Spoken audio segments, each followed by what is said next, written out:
السلام علیکم ناظرین، آج ہم اپنی اس ویڈیو میں بات کریں گے دنیا کا پہلا فلسفی سقراط۔ ناظرین، سقراط نے جو دنیا کا پہلا فلسفی شمار کیا جاتا ہے، کوئی کتاب نہیں لکھی کیونکہ وہ لکھنا نہیں جانتا تھا۔ سقراط انتہائی کم صورت تھا۔ اس کے شاگرد نے اس کی مثال ایک ایسے مجسمے سے دی تھی جو اوپر سے تو نہایت مضحکہ خیز ہوتا ہے، لیکن اس کے اندر دیوتا کی تصویر ہوتی ہے۔ سقراط کی ماں دایا تھی جبکہ باپ مجسمہ ساز تھا۔ سقراط کبھی پیسہ کمانے کے بارے میں سنجیدہ نہ تھا کیونکہ اس کی بیوی ہر وقت لڑتی رہتی تھی۔ سقراط نے اس کا کبھی برا نہیں مانا۔ ناظرین، سقراط کا ایک خوشحال خاندان سے تعلق رکھنے والا شاگرد کیٹو لکھتا ہے، ایک روز میں سقراط کے گھر گیا تو دیکھا کہ سقراط مکان کی دہلیز پر بیٹھا تھا۔ اس کی بیوی اس کو برا بھلا کہہ رہی تھی۔ سقراط کے ہونٹوں پر مسکراہٹ تھی۔ جب اس کی بیوی نے دیکھا کہ سقراط آگے سے کوئی جواب نہیں دیتا تو وہ غصہ سے مکان کے اندر گئی اور پانی بھرا ہوا تسلہ لا کر سارا پانی سقراط پر ڈال دیا۔ سقراط نے ہنس کر مجھ سے کہا، کیٹو، مجھے معلوم تھا بادل گرج رہے ہیں، بارش ہوگی۔ افلاطون اپنے استاد سقراط کے پاس آیا اور اس سے کہنے لگا، آپ کا نوکر بازار میں کھڑے ہو کر آپ کے بارے میں حضرہ سرائی کر رہا تھا۔ سقراط نے مسکرا کر پوچھا، وہ کیا کہہ رہا تھا؟ افلاطون نے جذباتی لہجے میں جواب دیا، آپ کے بارے میں کہہ رہا تھا کہ سقراط نے ہاتھ کے اشارے سے اسے خاموش کروا دیا اور کہا، آپ یہ بات سننے سے پہلے 3 کی کسوٹی پر رکھو، اس کا جذبہ اور تجزیہ کرو اور اس کے بعد فیصلہ کرو، کیا تمہیں یہ بات مجھے بتانی چاہیے؟ افلاطون نے عرض کیا، یا استاد، 3 کی کسوٹی کیا ہے؟ سقراط نے کہا، کیا تمہیں یقین ہے تم مجھے جو بات بتانے لگے وہ 100% سچ ہے؟ افلاطون نے انکار میں سر ہلا دیا۔ سقراط نے ہنس کر کہا، پھر یہ بات بتانے کا تمہیں اور مجھے کیا فائدہ ہوگا؟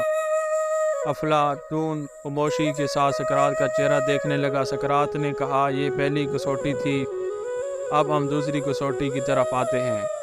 مجھے تم جو بتانے لگی ہو، کیا یہ اچھی بات ہے؟ افلاطون نے انکار میں سر ہلا دیا، جی نہیں، یہ بری بات ہے۔ سقراط نے مسکرا کر کہا، کیا تم یہ سمجھتے ہو تمہیں اپنے استاد کو بری بات بتانی چاہیے؟ افلاطون نے انکار میں سر ہلا دیا۔ سقراط بولا، گویا یہ بات دوسری کسوٹی پر بھی پورا نہیں اترتی۔ افلاطون خاموش رہا۔ سقراط نے ذرا رک کر کہا، اور آخری کسوٹی یہ بتاؤ، وہ بات جو تم بتانے لگی ہو یہ میرے لیے فائدہ مند ہے؟ افلاطون نے انکار میں سر ہلا دیا اور عرض کیا، یا استاد، یہ بات ہرگز آپ کے لیے فائدہ مند نہیں۔ سقراط نے ہنس کر کہا، اگر یہ بات میرے لیے فائدہ مند نہیں، پھر اس کی بتانے کی کیا ضرورت ہے؟ افلاطون پریشان ہو کر دائیں بائیں دیکھنے لگا۔ ناظرین، سقراط کی قوت برداشت کمال کی تھی۔ شہر میں وہ واحد شخص تھا جو ننگے پیر برف پر گھومتا رہتا تھا۔ سقراط نے نوجوانی میں میدان جنگ میں بہادری کا انعام حاصل کیا تھا۔ سقراط کا زیادہ وقت باغات اور معبدوں کے دادان میں اپنے شاگردوں سے باتیں کرتے گزرتا۔ آج سے 2500 سال پہلے کا وہ عجیب و غریب فلسفی اپنی طرف سے کوئی فلسفہ بیان نہیں کرتا تھا۔ اس نے اپنے پیچھے کوئی کتاب تو کیا 4 صفحوں کی کوئی چھوٹا سا مضمون بھی نہیں چھوڑا۔ وہ کچھ نہیں لکھتا تھا، لیکن اس کا اپنا کوئی فلسفہ بھی نہیں تھا اور وہ لوگوں کو کچھ بتانے کی بجائے سے پوچھتا زیادہ تھا۔ اس کے سوال ہی اس کا فلسفہ تھا۔ ساری زندگی ایک چادر میں گزاری۔ کسی نے اس سے کہا کہ ڈیلفی کے معبد میں ایک آواز سنی گئی ہے کہ سقراط ایتھنز کا سب سے بڑا دانا آدمی ہے۔ سقراط نے ہنس کر جواب دیا، میں اس لیے دانا ہوں کہ مجھے اپنی بے علمی کا احساس ہے۔ ناظرین، ایک صبح جب سقراط بازار میں آیا تو اس نے دیکھا کہ اس کے خلاف مندرجہ ذیل قرارداد جرم چسپاں کی گئی تھی۔ سقراط نے جرائم کا ارتکاب کیا۔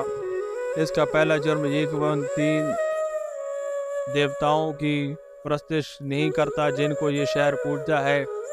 اس کی بجائے وہ اپنی طرف سے نئے دیوتا لے آیا ہے۔ دوسرا جرم اس کا یہ ہے کہ وہ نوجوانوں کو بگاڑتا ہے، لہذا اس کی سزا موت ہے۔ اس الزام رائی کے پیچھے سب سے بڑا محرک اسی ٹس نامی ایک چمڑا فروش تھا۔ اس کو سقراط کے خلاف ذاتی بغض تھا۔ بات یہ ہے کہ سقراط نے اس کے بیٹے کو مشورہ دیا تھا کہ وہ کھالوں اور چمڑے کا کام چھوڑ کر فلسفے سے ناطہ جوڑے۔ انیٹس کا اصرار تھا کہ اس کے بیٹے کو گمراہ کرنے کی کوشش کی گئی ہے، اس لیے سزائے موت سے کم نہیں ہونی چاہیے۔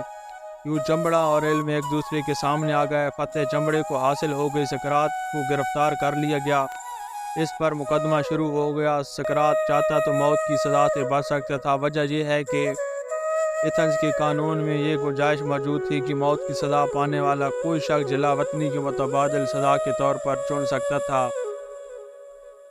گویا جس شخص کو موت کی سزا ملتی تھی اس کو یہ اختیار بھی مل جاتا تھا کہ وہ اپنی ریاست بحر چلا جائے اور یوں موت کی سزا سے بچ جائے۔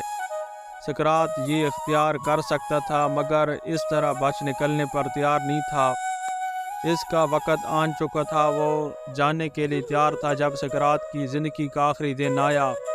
جس کے کئی شاگرد اسے جیل ملنے کے لیے آئے۔ شاگرد سقراط کی گرد جمع تھے۔ سقراط نے ان میں سے ایک کو اپنے پاس بلایا۔ اس کے بالوں کو چھوتا ہے اور ساتھ ہی زندگی، موت اور روح کی ابدیت کے بارے میں اپنے خیالات بیان کرتا ہے۔ وہ کہتا ہے کہ موت تو ابدی نیند ہے جو خود فراموشی کی میٹھی ابدی کیفیت ہے، جس میں کوئی ایذا رسائی نہیں، کوئی ظلم اور ناانصافی نہیں، کوئی مایوسی نہیں اور نہ ہی دکھ درد ہے، یا پھر ایسا دروازہ ہے جس سے گزر کر ہم زمین سے جنت میں داخل ہو جاتے ہیں۔ وہ ایسی غلام گردش ہے جو ہمیں سیدھی خدا کے ایوان میں لے جاتی ہے۔ اور دوستو وہاں کسی کو اس کے خیالات کے بحث صلیبیت نہیں چھوڑا جاتا۔ اس کو موت کی سزا دی گئی۔ اس کے بعد اور اس کے شاگرد جیل کی کوٹھڑی میں سے اسے ملنے آئے۔ ایک شاگرد نے کہا، افسوس، ہمارے استاد کو بے گناہ مارا جا رہا ہے۔ سقراط نے ذیب لب تبسم کے ساتھ کہا، تو کیا تم چاہتے تھے کہ میں گناہ کرنے کے بعد مارا جاؤں؟ مرنے سے چند لمحے پہلے سقراط کے ایک شاگرد نے اس سے پوچھا، آپ کو کہاں دفن کیا جائے؟ سقراط نے جواب دیا، اگر میں تمہارے ہاتھ آ جاؤں تو جہاں جی چاہے دفن کر دینا۔ سقراط نے ہنستے ہوئے اپنے روتے ہوئے شاگردوں کے سامنے زہر کا پیالہ پی لیا۔ یہ واقعہ 404 قبل مسیح پیش آیا۔